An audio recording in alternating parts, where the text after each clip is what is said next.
All right, I put this episode off for too long. It's time we talk about procrastination.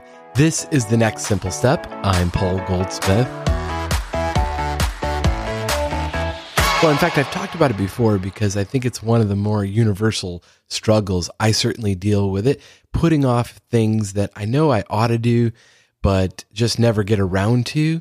And we're not just going to talk about why we procrastinate, but actually dive into some practical strategies to overcome it and how you can build stronger self-disciplines. First, let's talk about what procrastination isn't. It's not laziness. It's not incompetence. It really is a deeply held fear just beneath the surface, or maybe very deep beneath the surface. Your fear of failure, or maybe it's perfectionism, or just a lack of clarity on what the ultimate goal is, because we all are overwhelmed with too many things to do on the daily. And if this year is anything like last year or the year before it, you're not going to get it all done. You have to prioritize. If you've ever gotten delayed just starting a task and the anxiety starts building, think back to the most recent example of that.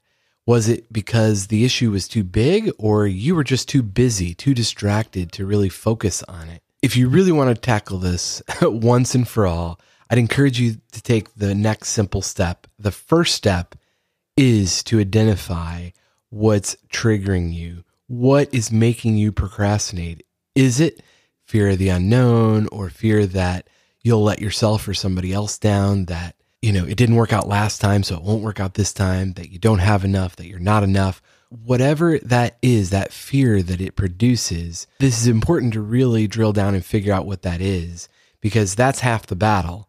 And then once you know what that fear is, then we can dig into some strategies to overcome the procrastination. One effective method is just deciding not to do the things that you really don't want to do.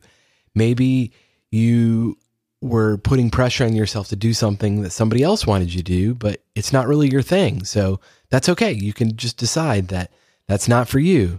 If you do decide that you want to do it, then it's time to break it down into smaller, manageable steps. What is the next simple step? This makes it less daunting, more achievable. Let's just take an example. If you have to write a report, start with the outline, use ChatGPT, then move on to writing one section at a time, one sentence at a time. And I've learned life doesn't get easier. You get more skilled, but the challenges get tougher. And as we say at our gym all the time, if it doesn't challenge you, it doesn't change you. And it may sound cliche, but it's true. And I think some of us, we get to a certain age, certain level of responsibilities. We feel like maybe we just don't want to go any further. Maybe it's too scary to take that next challenge, or you've had too many setbacks and you don't know if you can take another one. But I'm here to tell you that's life. And you do want to keep moving forward. You do want to keep pursuing the edge of your abilities and try that new thing. Set a goal that's just outside of your comfort zone. At any given time, you need both personal and professional creative goals. On the personal side, it boils down to health, money, and relationships. And the key to crushing those goals, to minimizing procrastination, is to get started. So if there's a relationship you want to work on, just decide this is the day you're going to start, and reach out to that person that you want to build a relationship with. Don't fixate so much on the ideal situation, but just the fact that you're going to be intentional about that relationship. Or if it comes to your health, what area of your health do you want to work on? Is it your diet? Is it your movement, your sleep? Whatever it is, pick one thing at a time and get curious about how you might improve that by 1%.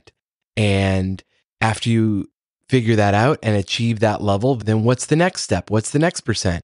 And then on the professional side, it's the same thing. You have not because you ask not. If you're anything like me, you may have a tendency to have paralysis by analysis. You think about, well, if I do this and then I don't get it, I'll feel bad.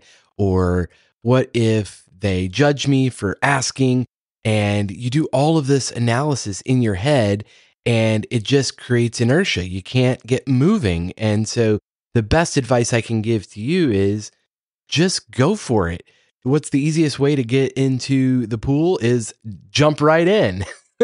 And if it matters to you, it's worth doing. If you get 10, 20 years down the road and have regrets, you feel like, man, if only I would have had the courage. No one else is going to have the regrets for you. You have to take ownership of your own life and realize that most people are worrying about their own issues, their own fears, their own procrastinations.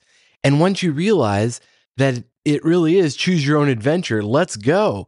What is that next level for you? What is that thing you've been putting off? And how might you take the next step forward today?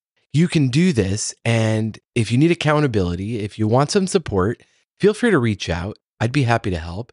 You can stop by thenextsimplestep.com and schedule a free discovery coaching call. But for whatever you do, don't buy another course or watch another video or read another book, but decide what it is that you've been putting off for too long and take action first before you go investigate further how you might become an expert in something. You know, the way to grow in your skill is to actually do the work. And that's what I want to encourage you to do. You got this. I'll talk to you next time on the Next Simple Step Podcast.